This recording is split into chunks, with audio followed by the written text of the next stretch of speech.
ఓం శాంతి. ఓం నమ శివాయ. ఈరోజు మహాశివరాత్రి పర్వదినం. మన భారతదేశంలో అనేక పర్వదినాలు ఉన్నాయి. అంటే పండుగలు. పర్వదినం అంటే పండుగ.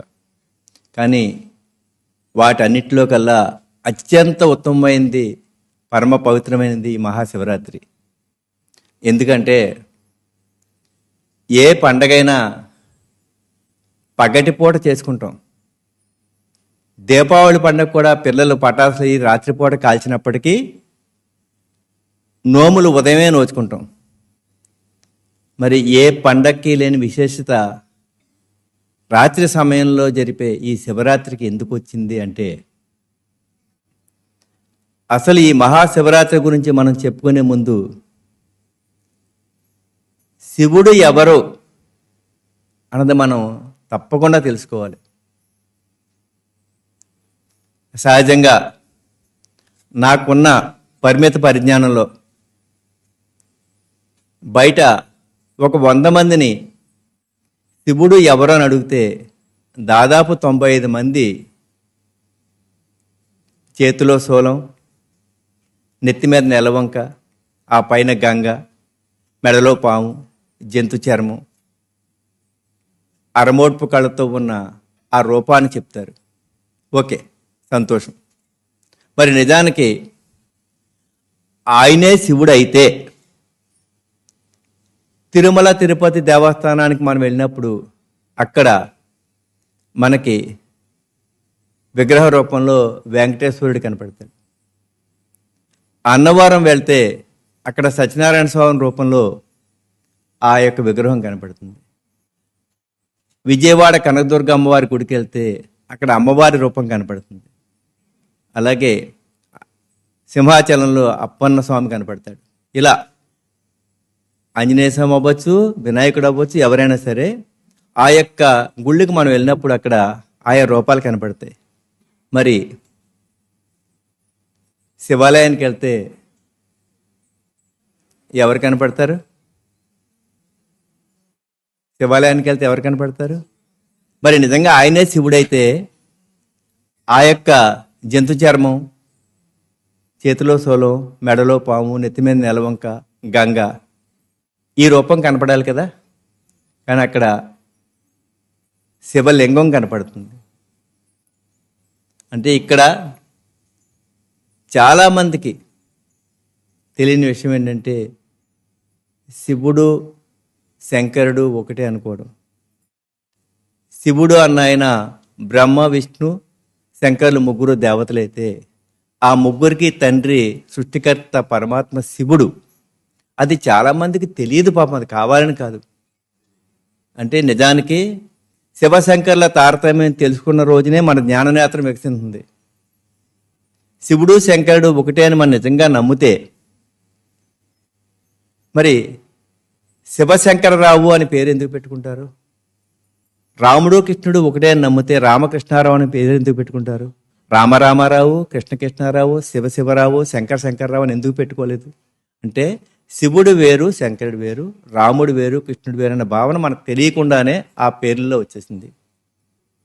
కాబట్టి మనకి ఇక్కడ మనం తెలుసుకోవాల్సింది ఏంటంటే 100% శంకరుడు కానీ, విష్ణువు కానీ, బ్రహ్మ కానీ వాళ్ళు దేవతలు. వీళ్ళందరికీ సృష్టికర్త పరమాత్మ శివుడు జ్యోతిర్బిందు స్వరూపుడు. ఆయన నిరాకార నిర్గుణ స్వరూపుడు అంటారు. నిరాకారం అంటే అసలు ఆకారం లేదే అని కాదు. అంటే మనలాంటి స్థూల ఆకారం కానీ, దేవతలకు ఉండే సూక్ష్మాకారం కానీ లేకుండా ఒక జ్యోతి స్వరూపంగా ఉంటాడు అన్న ఉద్దేశంతో ఆ యొక్క భగవంతుణ్ణి ఆ అండాకారంలో, ఒక జ్యోతి ఆకారంలో మనం పూజిస్తాం. అలాగే ఇంకా మనం తీసుకుంటే ఈ యొక్క మహాశివరాత్రి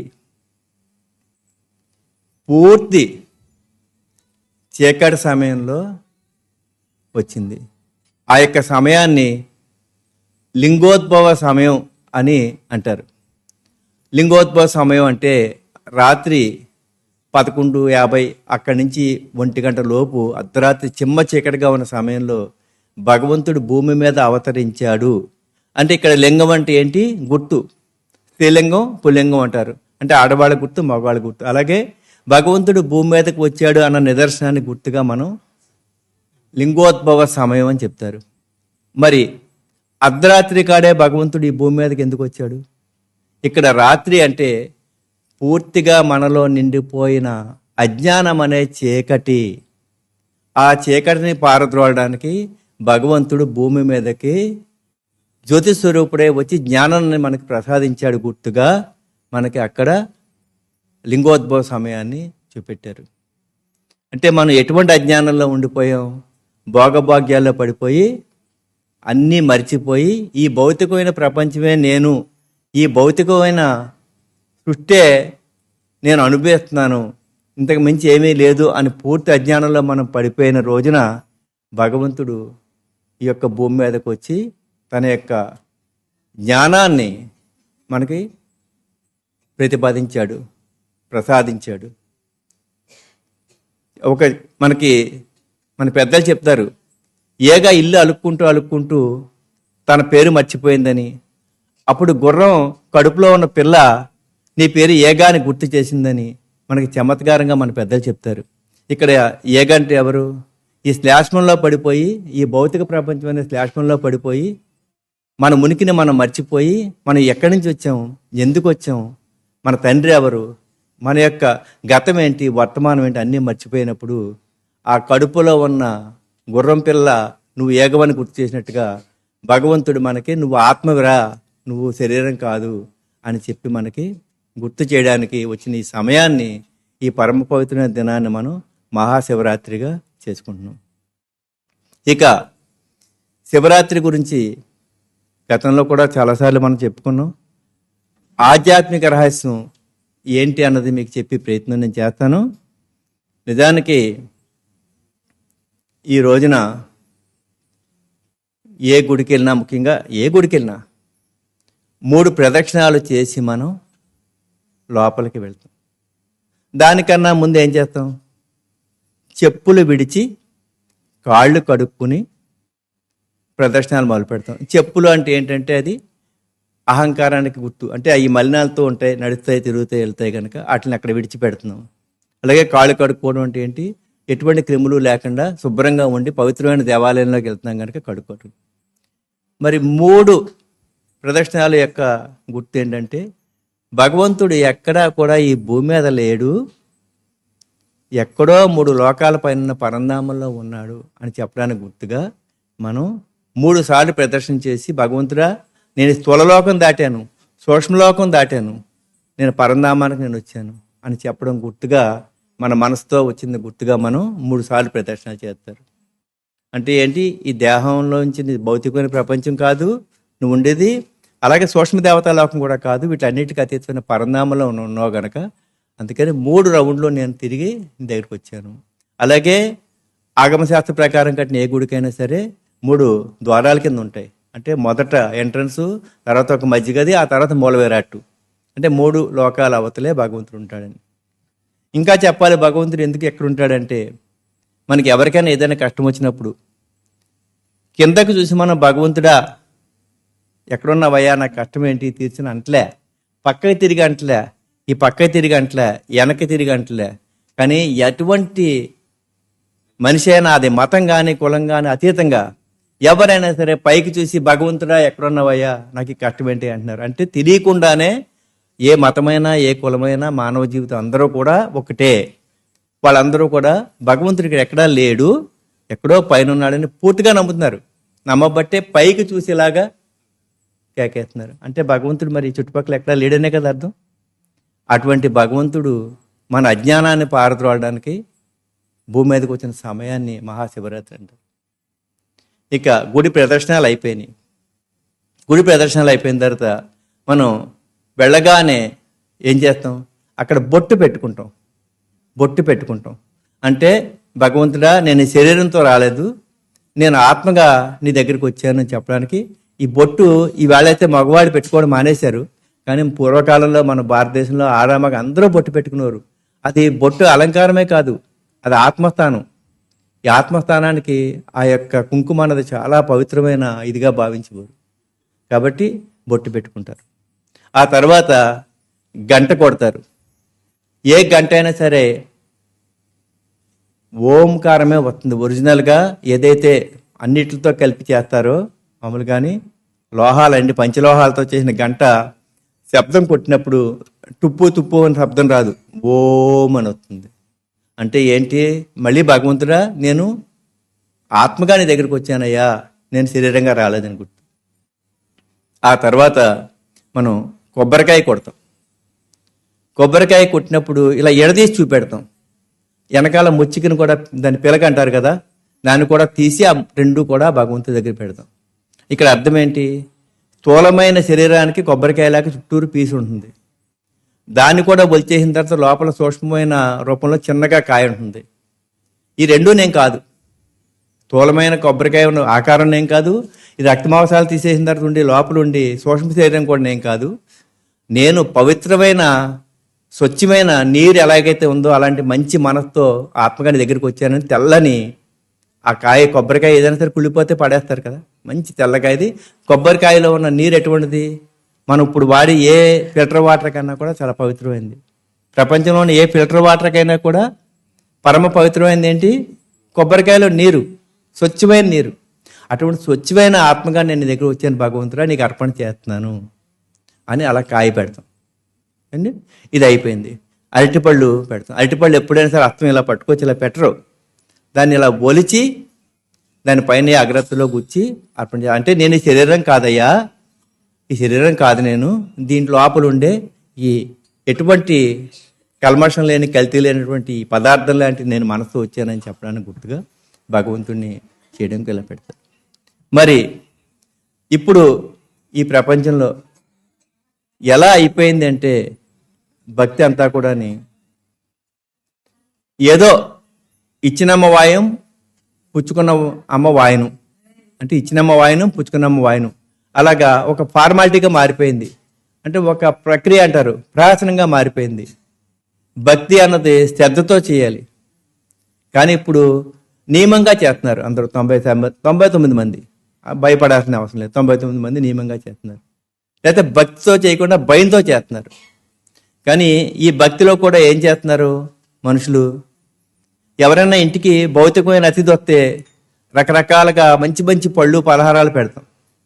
అదే గుడికి వెళ్ళినప్పుడు ఆ గుళ్ళో ఇచ్చేసేదే కదా అని చెప్పేసి తక్కువ రేటు ఉన్న ఒక అత్తం నాకు ఇవ్వయా అని చెప్పి అక్కడ ఆ ఖర్చుకి వెనకాడి భగవంతుడికి పెట్టిన నైవేద్యం కూడా తక్కువ రేటుతో పెడుతుంది.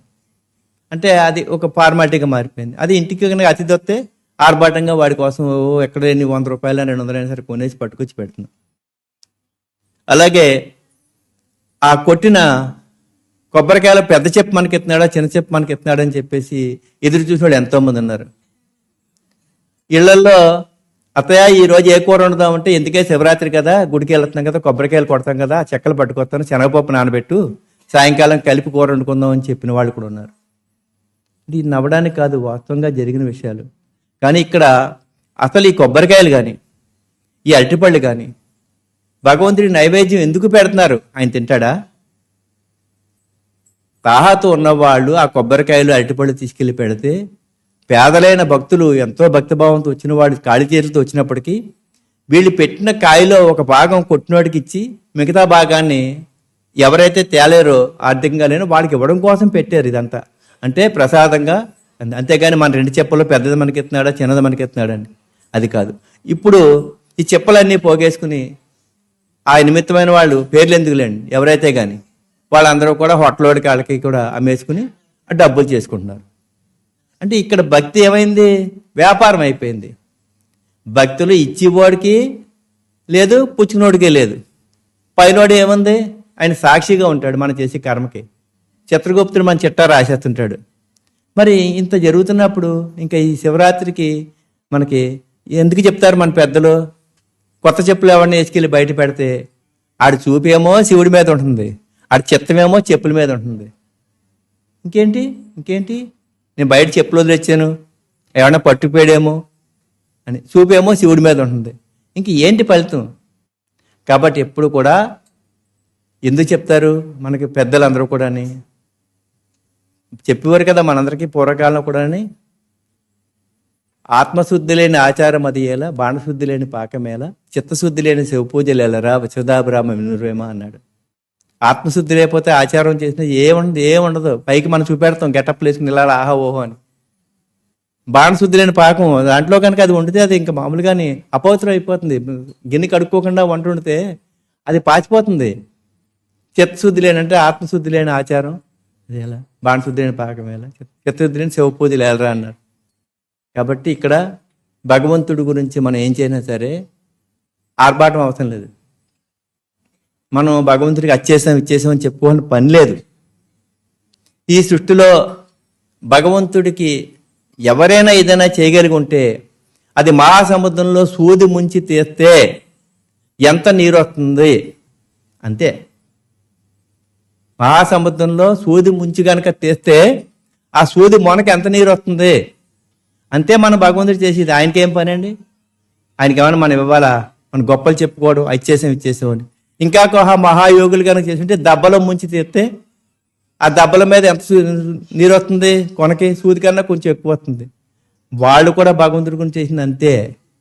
మనం చెప్పుని అన్నీ కూడా ఆర్భాటం మాటలు తప్ప మేము ఇచ్చేసాం అని భగవంతుడి గురించి అసలు చాలా పాపం. అది ప్రాప్తి అంతా కూడా ఇక్కడే అనిపించిపోతాం. మనం అంతిమ సమయానికి వచ్చారు ప్రత్యేతాపం మిగులుతుంది మనకి. భగవంతుడి కోసం మనం ఇచ్చేసాం అంటే ఏం చేస్తాం మనం భగవంతుడికి? సూర్యుడికి తడిపొట్ట ఒక తడితుండి సూర్యుడికి అడ్డం వేసాం అనుకోండి, ఆ సూర్యుడికి ఏమన్నా చలి తగ్గిపోయి అయ్యి బాబు వేడి తగ్గిపోయి అబ్బాబు బలేశ్వరా బాబు నాకు చాలా ఇందని అనుకుంటాడా ఆయన? ఆ తడి బట్ట నీరంతా ఆరిపోయి మళ్ళీ పొడిగా అయిపోయి మళ్ళీ మనమే ఉపయోగించుకుంటాం. అలాగే భగవంతుడికి మనం ఏదైనా చేస్తే ఒక్క అంశం మనకు భగవంతుడికి కనుక మనం చేస్తే దానికి కోటాను కోట్ల రెట్లు భగవంతుడు మనకి ఇచ్చేసాడు ఆల్రెడీ. ప్రాక్టికల్గా మనం అందరం చూస్తున్నాం. నేను కాదు, మీరు కాదు, ఎవరైనా సరే చెప్పండి, మీలో ఎవరైనా భగవంతుడు మీకు అన్యాయం చేశాడా? మీరు భగవంతుడికి ఏదైనా ఒక ధన రూపంలో కానీ మనసు రూపంలో కానీ శరీర రూపంలో కానీ ఒక అంశం మాత్రంగా అయినా సరే మీరు భగవంతుడికి చేసి ఉంటే అది ఎన్ని రెట్లు మీకు వేళ ఫలితం ఇచ్చిందో మనసాక్షిగా చెప్పండి. దానికి గొప్పలు ఎందుకు మనకి? మేము ఇచ్చేసాం ఏమీ చేయలే, మనకేం సంబంధం లేదు. మనం ఏదైనా చేయాలనుకుంటే దాంట్లో సత్యం లేకపోతే మన చేతులు కాళ్ళు పనిచేయవు. ఆ టైంకి మనం ఏదైనా మంచి మాట మాట్లాడాలి భగవంతుడికి అనుకుని అది నేనే మాట్లాడుతున్నానని మనం అనుకుంటే మాట్లాడిపోతుంది నాలుక, మాట్లాడలేం. కాబట్టి ఎప్పుడూ కూడా భగవంతుడి విషయంలో మేము ఇచ్చేసాం అని అసలు ఏమీ చెప్పొద్దు ఎవరుని. మేము త్యాగాలు చేసాం అంటే భగవంతుడు నవ్వుకుంటాడు. నువ్వు చేసిన త్యాగం ఏంటయ్యా? నేను నీకు ఇచ్చిన ఫలితం ఏంటయ్యా? మహాశివరాత్రికి చెప్పాలంటే అన్ని గుళ్ళలోకి వెళ్ళి వజ్ర వైడూర్యాలు, కట్ల కానుకలు, రత్న కిరీటాలు అన్నీ పెడతారు. కానీ ఆ పరమాత్మ శివుడి దగ్గరికి వచ్చేసరికి కాకులు కూడా ముట్టని మారేడికాయలు, మాసిపత్రి అన్నీ పడేస్తారు. కానీ అవి వాస్తవంగా ఔషధాల్లో గొప్ప ఔషధాలు. ఆ యొక్క ఆయుర్వేద శాస్త్రం ప్రకారం మారేడికాయలు, మాసిపత్రి అన్నీ కూడా చాలా గొప్పవి. అది మనకు తెలియదు అంత నాలెడ్జ్ లేదు. కానీ ఎందుకు అవసరం లేని ఆకులు ఆ రెమ్మల పట్టుకెళ్ళి శివలింగం మీద ఇలా పడేసి నమస్కారం ఓం నమ శివాయ అని ఆ రాత్రి ఏదో బలవంతంగా ఏదో జాగరణ అంటారు. మరి జాగరణ అంటే ఏంటండి?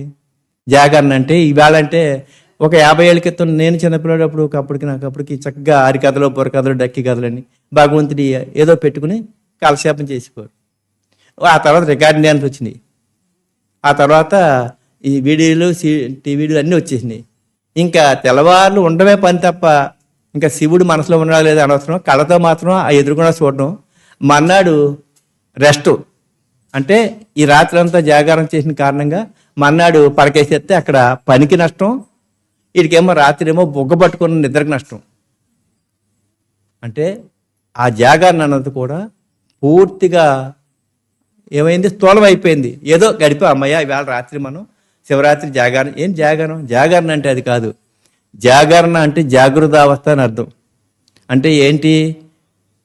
విషయ వికారాలనే ఆ రాక్షసులు, భూతాలు, పిశాచాలు అంటే కామక్రోధలు, మోహ అహంకారాలు మనలో ప్రవేశించకుండా మనం ఎప్పుడైతే మనం జాగృతావస్థలో ఉంటామో అంటే జ్ఞాన నేత్రాన్ని తెలుసుకుని మనలో దొంగలు ప్రవేశించకుండా ఉంటామో అది దాని జాగరణ అంటారు.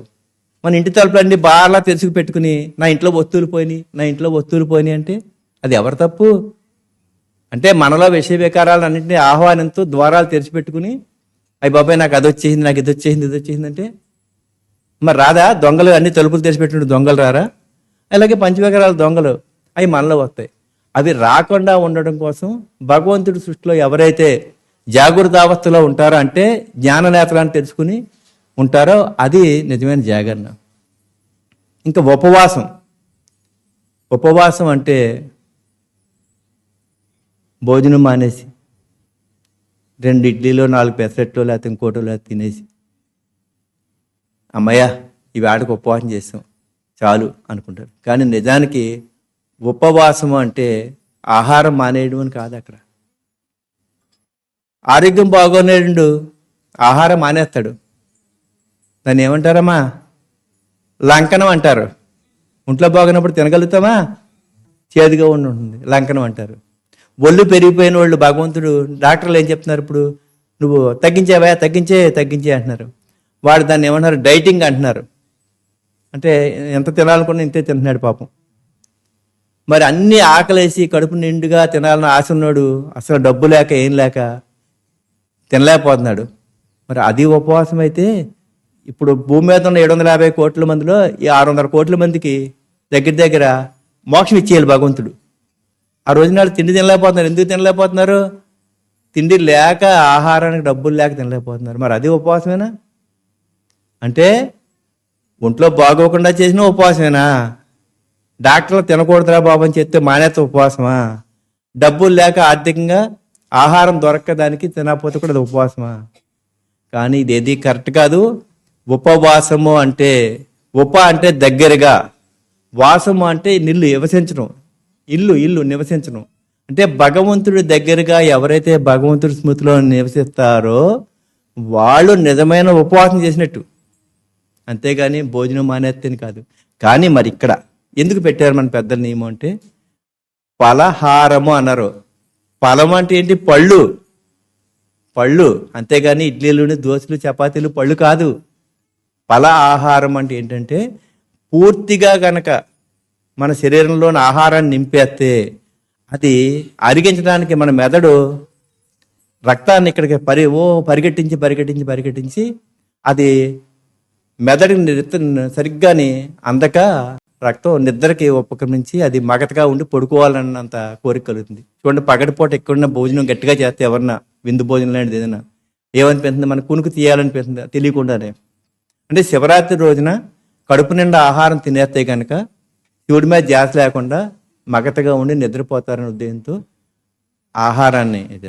అలాగే పూర్తిగా ఆహారం మానేస్తే 11 అయిపోయింది, ఇంకొక 4-5 గంటలు గడితే కానీ తెల్లారదు, లేచిన తర్వాత ఏం చేయమన్నారు టిఫిన్ మా ఇంట్లోని, ఏం చేస్తుందో ఏంటో, జీడిపప్పు వేస్తుందో లేదో, ఇలాంటి అన్ని ఆలోచనలతోని ఆడికి చెవుని మీద ధ్యాస ఉండదు. కాబట్టి అటు పూర్తి ఆహారంతో కడుపు నిండకుండా, నిరాహారంగా లేకుండా, తేలిగ్గా ఉండేలాగా, శక్తినిచ్చేలాగా పలహారము అంటే పళ్ళే తినమన్నారు. ఆ పలహారం కూడా ఎంత తినాలి? ఆ రోజుకి సరిపడే తినాలి. అంటే భగవంతుడి మీద దృష్టి నిలబడేలాగా, నీరసం రాకుండా ఉండి సరిపడే తినాలి తప్ప అవి కూడా ఒక అస్తాల లెక్కన లేకపోతే డజన్ లెక్కన మనం తినకూడదు. ఇంకా జాగరణ అయిపోయింది, ఉపవాసం అయిపోయింది. ఈ రెండు కూడా మనకి అలాగే ప్రదక్షిణాలు అయిపోయినాయి, మనకి గుళ్ళు వేశారు. మరి ఇలాగా భగవంతుడి విషయంలో మనం స్థూలంగా ఏం చేసినా కానీ అది మనకి ఏమీ కూడా ఉపకారం ఉండదు. అలాగే మరి ఇందాక మన అక్కయ్య చెప్తున్నప్పుడు భక్తి జ్ఞానం 2 పాయింట్ వచ్చింది. చాలామంది చాలా సులభమైన మార్గం భక్తి భగవంతుడికి అంటారు. కొంతమంది అబ్బాయి భక్తి అలా ఎందుకు వేస్ట్, జ్ఞానమే గొప్పది అంటారు. కానీ భగవంతుడి దృష్టిలో రెండూ సమానమే, ఒకళ్ళు ఎక్కువ ఒకళ్ళు తక్కువ కాదు. కాకపోతే ఇక్కడ ఏంటంటే కోరికలు లేనటువంటి భక్తి ఏదైతే ఉందో అది పూర్తిగా జ్ఞానమే. అలాగే కోరికలతో కూడుకున్న జ్ఞానం ఏదైతే ఉందో అది పూర్తిగా భక్తే. అంటే భక్తుడి యొక్క లక్షణం ఏంటి? భక్తుడు గుళ్ళోకి వెళ్ళినప్పుడు గంట కొట్టి ఏదో ఒకటి అలా ఇచ్చి దానికి 100 రెట్లు కోరికలు కోరుకుంటాడు. భక్తుడి యొక్క లక్షణం ఏంటి? నేను నీకు రూపాయి వేస్తున్నాను భగవంతుడా, నాకు 1,00,000 రూపాయలు వచ్చేలా చూడు, లేకపోతే నా కూతురి పెళ్ళేలా చూడు, నా కొడుకు మంచి ఉద్యోగం వచ్చేలా చూడు అని కోరుకుంటాడు. అటువంటి కోరికలు ఉన్న భక్తి అది భక్తి కాదు. కోరికలు లేనటువంటి భక్తి జ్ఞానమే. అలాగే జ్ఞాని మనలాగా అబ్బాయి మేమేం కోరుకోవండి, అసలు మాకు అసలు కోరికలు లేవండి, అసలు బాబాయ్ మేము అన్ని వైరాగ్యంతో ఉన్నామండి, మొత్తం అంతా కూడా వచ్చేసామండి, వదిలేసామండి అని చెప్పుకుంటూ బయట ముట్టాడు, బాబు బాబు రూపాయి ధర్మం చేయండి బాబు అని అడుక్కుంటాడు. ఆడేమో గుళ్ళోకి వెళ్ళి దేవుని కోరుకునే భక్తుడైతే మనసులోని మనం ఈ మెట్ల మీద వాళ్ళ కాకుండా లోపలికి వెళ్ళి గంటలు కొట్టుకుంటాం. భగవంతుడా నేను నీకు అది చేశాను కదా, నాకు ఇది చేస్తావా, అది చేస్తే బాగుంటుంది, నాకు అది వస్తే ఆ వస్తువు ఉంటే బాగుంటుంది, ఈ వైభవం ఉంటే బాగుంటుందని మనం ఏం చేస్తాం? ఆడేమో నోటితో అడుక్కుంటాడు ముట్టులాగా, భక్తుడు అన్నాడు ఎవరినని. జ్ఞానం ఏం చేస్తాడు? లోపల కొడతాడు. ఆడే అమాయకుడు చెప్పాలంటే. ఆడు ఓపెన్గా అందరికీ తెలిసేలాగా అడుక్కున్నాడు భగవంతుడిని. కానీ మనం అందరినీ మాయ చేస్తూ జ్ఞానం అన్నాడు ఆ భగవంతుని కూడా మోసం చేద్దాం అనుకుంటాడు. లోపల నేను అనుకుంటున్నాను కదా, నాకు ఎవరో తెలియదు కదా అని. మనకు తెలియదు కానీ ఆయనకి తెలుసా? మహానుభావుడు కాదు ఆయన, పరమాత్ముడు, ఆయన తెలుసు కదా. కాబట్టి ఎప్పుడూ కూడా రెండూ కూడా సమానమే. అంటే కోరికలు లేని భక్తి జ్ఞానం ఒకటే, కోరికలు ఉన్న జ్ఞానం భక్తి ఒకటే. కాబట్టి ఎప్పుడు ఏది కోరుకోకండి. భగవంతుడికి మనకి ఏది ఇవ్వాలో అన్నీ మన కర్మ ప్రకారం జరిగిపోతుంటే అడిగినంత మాత్రం రాదు, అడగకపోతే మానేదు. వచ్చేది రాక మాందో, రాంది ఎప్పటికీ రాదు. అది నిర్ణయం. కాబట్టి భక్తి కూడా ఏం చెప్తారు? భక్తి శ్రవణం, కీర్తనం, స్మరణం, వందనం, అర్చనం, దాస్యం, సఖ్యం, పాదసేవనం, ఆత్మ నివేదనం అని 5వ కండిషన్ పెట్టాడు. 9వది మహానుభావుడు 9వది కండిషన్ పెట్టాడు. 8 రకాల భక్తి చాలా తేలిక. శ్రవణం వినడం, కీర్తనం పాడటం, స్మరణం లోపల తిప్పుకోవడం, వందనం దండం పెడతాం, అర్చనం గుళ్ళో పూజలు చేయడం, పాదసేవనం పాదాలకి ఇచ్చేసి చేసుకోవడం, దాస్యం, సఖ్యం అంటే కుచేలుడు అర్జునుడు అలాగే సఖ్యం అంటే ఏంటి? స్నేహంగా ఉంటాం భగవంతుడితో. ఈ 8 రకాలు అయిపోయిన తర్వాత ఆయన పెద్ద లిటిగేషన్ పెట్టాడు మనకి. ఆత్మ నివేదనం అని పెట్టాడు. ఈ ఆత్మ నివేదనం అంటే మన ఆత్మను భగవంతుడికి అర్పణ చేయకుండా ఎన్ని సొల్లు మాటలు చెప్పి మనం ఎన్ని గనక కబుర్లు చెప్పినా అది బూడిదలో పోసిన పన్నీరే అని చెప్తున్నాడు. కాబట్టి ఆత్మ నివేదనం లేని భక్తి శుద్ధ వ్యర్థం. అలాగే కోరికలతో కూడుకున్న జ్ఞానం శుద్ధ వ్యర్థం.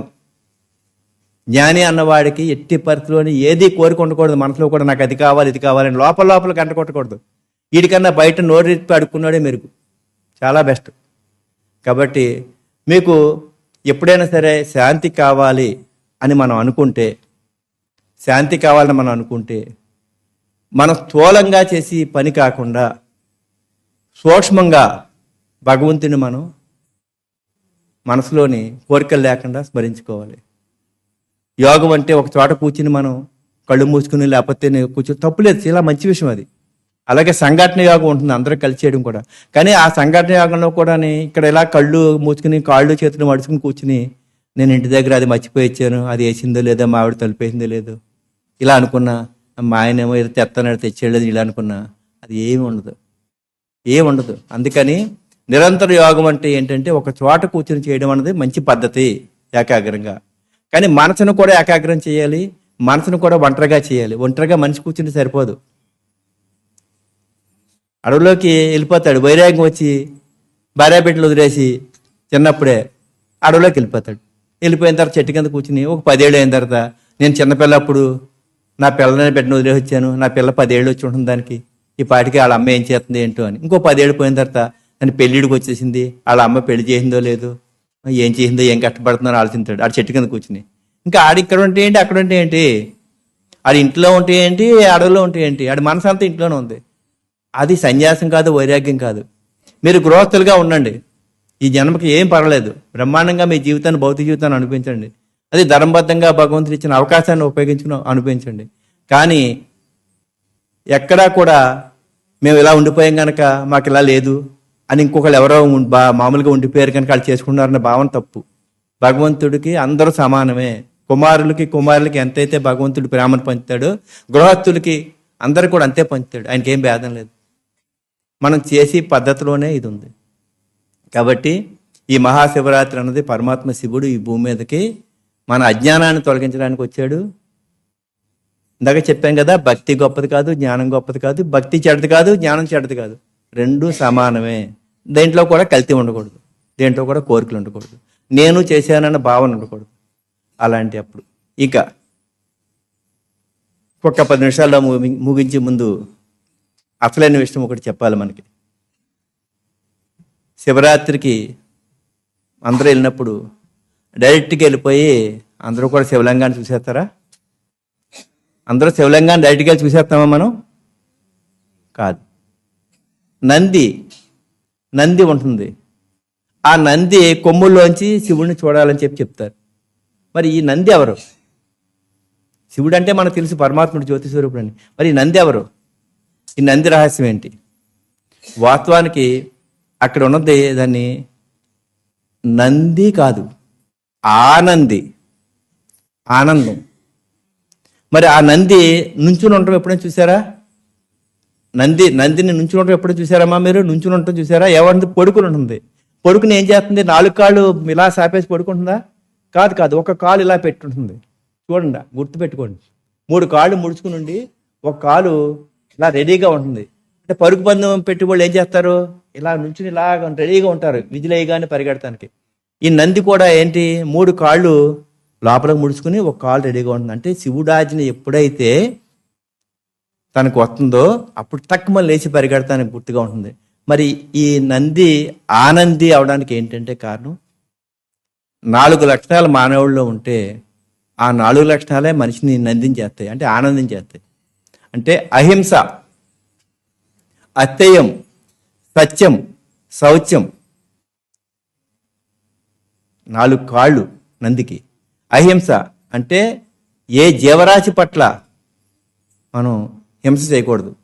అంటే చీమనోద్దామని చంపేస్తున్నాం కదండి, అది హింసలోకి రాదు. అది కొన్నింటికి హింసలోకి రావు, కొన్నింటికి అది ప్రాక్టికల్గా మనకి భగవంతుడిది ఏంటంటే తెలియకుండానే మనకు జరిగిపోతాయి. కాళ్ళ కింద చెవులు పడిపోయి చచ్చిపోతాయి. అది హింస అంటే కాదు.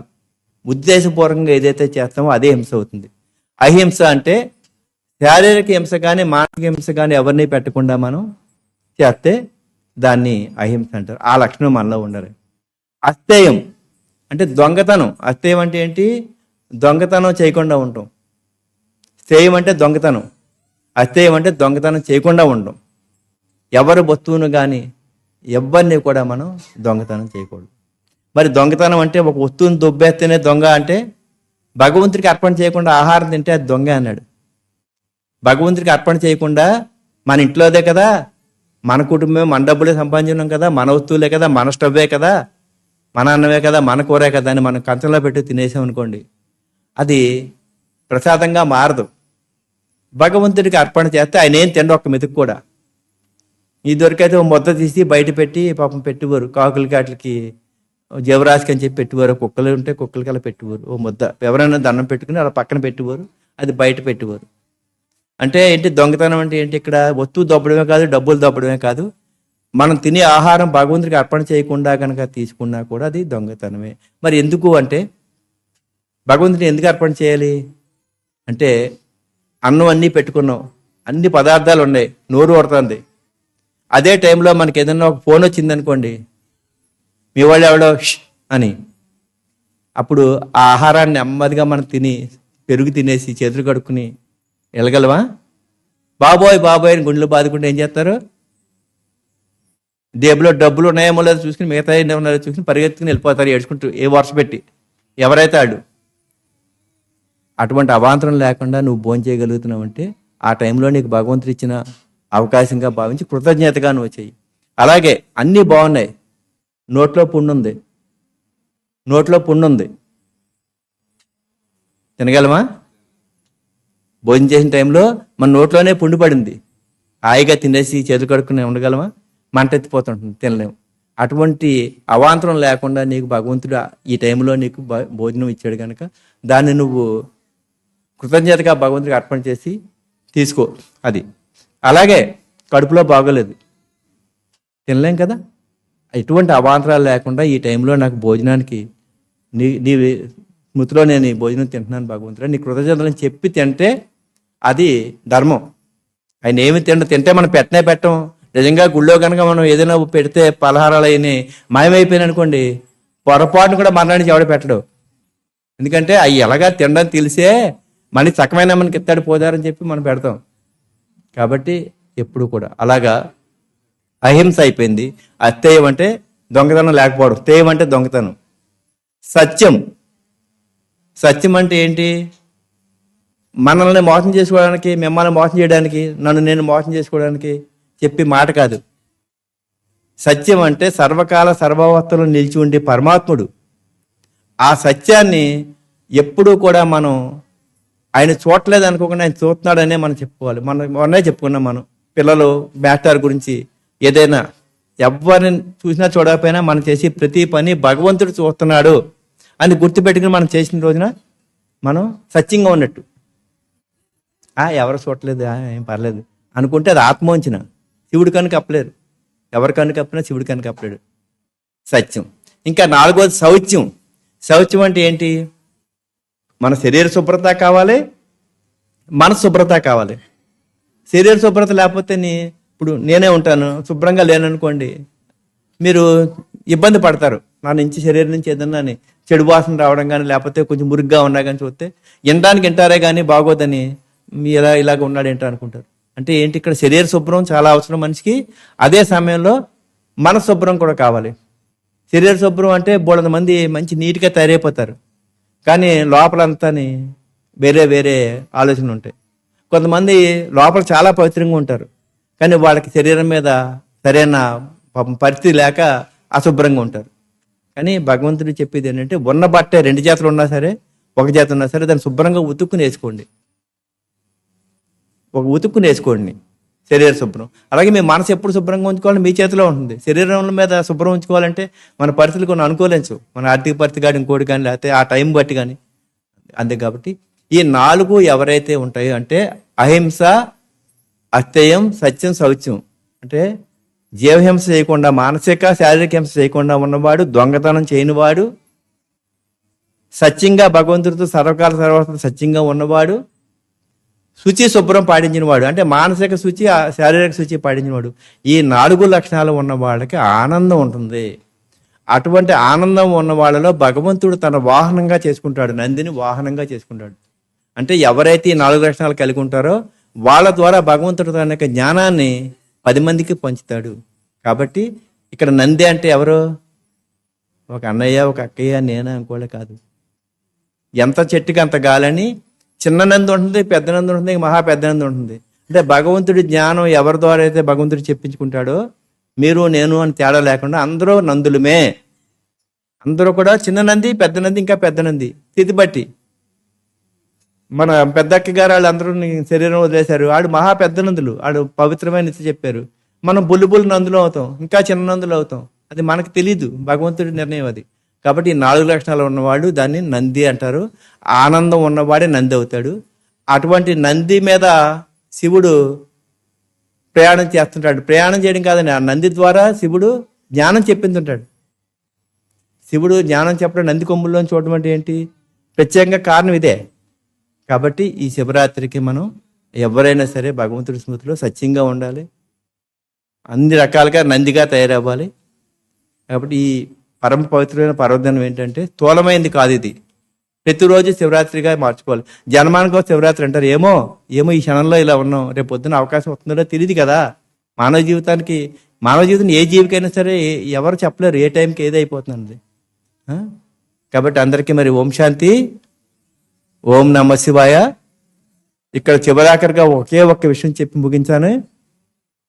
ఇది సృష్టి ఆది నుంచి కూడా పరమాత్మ శివుడికే పూజ జరిగింది, మిగతా రూపాలైన తర్వాత వచ్చి నేను ఒకే ఒక నిదర్శనం ఏంటి అంటే, మీ అందరికీ గుర్తుపెట్టుకోండి, అక్షరాభ్యాసం చేసేటప్పుడు అసలు నోరు కూడా తిరగని ఆ చేత్తో పిల్లలకి ఏం రాయింతారు? ఆ బియ్యం మీదమ్మా మీ అందరూ అక్షరాభ్యాసం చేస్తున్నారు కదమ్మా, ఏం రాయింతారమ్మా? ఓం నమ శివాయ అని రాయింతారు. అంటే ఓం అంటే ఆత్మని, నమశివాయ అంటే పంచాక్షరి మంత్రం. అంటే చూడండి, అసలు ఏవి నోరు తిరగని పిల్లలకి అసలు చెప్పిన వాళ్ళకి నోరు తిరగదు నమశివాయ అంటానికి. కానీ ఎందుకు మరి అలా చేస్తున్నారంటే దాని పరమార్థం ఏంటంటే, భగవంతుడు ఆత్మనే నేను, నీ స్మృతిలో జ్ఞానం, విద్యాభ్యాసం అంటే ఏంటి? జ్ఞానాన్ని నేను శ్రీకారం చూడుతున్నాను ఆయన అని చెప్పడానికి గుర్తుగా ఓం నమశివాయ అని అక్కడ బియ్యం మీద రాయింతారు. అంతకన్నా నిదర్శనం అక్కర్లే. భగవంతుడు సృష్టికర్తకి చిన్న పిల్లలు పుట్టిన 8 ఏళ్ళ నుంచి వచ్చిన పిల్లలకు కూడా భగవంతుడితో సంబంధం ఏర్పరచడానికి కారణం ఆ బియ్యం మీద రాసి ఓం నమశివాయ. నమశివాయ అంటే పంచాక్షరి మంత్రం. అంటే నీ సాక్ష్యంగానే నేను ఈ యొక్క కార్యక్రమాన్ని ప్రారంభించిన జ్ఞాన సముపార్జన అని గుర్తుగా అనమాట. ఓం శాంతి. మరి భగవంతుడు నాకు ఈ అవకాశం ఇచ్చిన చాలా సంతోషం. ఈరోజు నాకు నేను కోరాను ఈ అవకాశం కావాలని, ఆయన కృతజ్ఞతలు. ఓం శాంతి. లోపాలు ఏమైనా ఉంటే నావి, మంచి ఏదైనా ఉంటే భగవంతుడిది. ఓం శాంతి.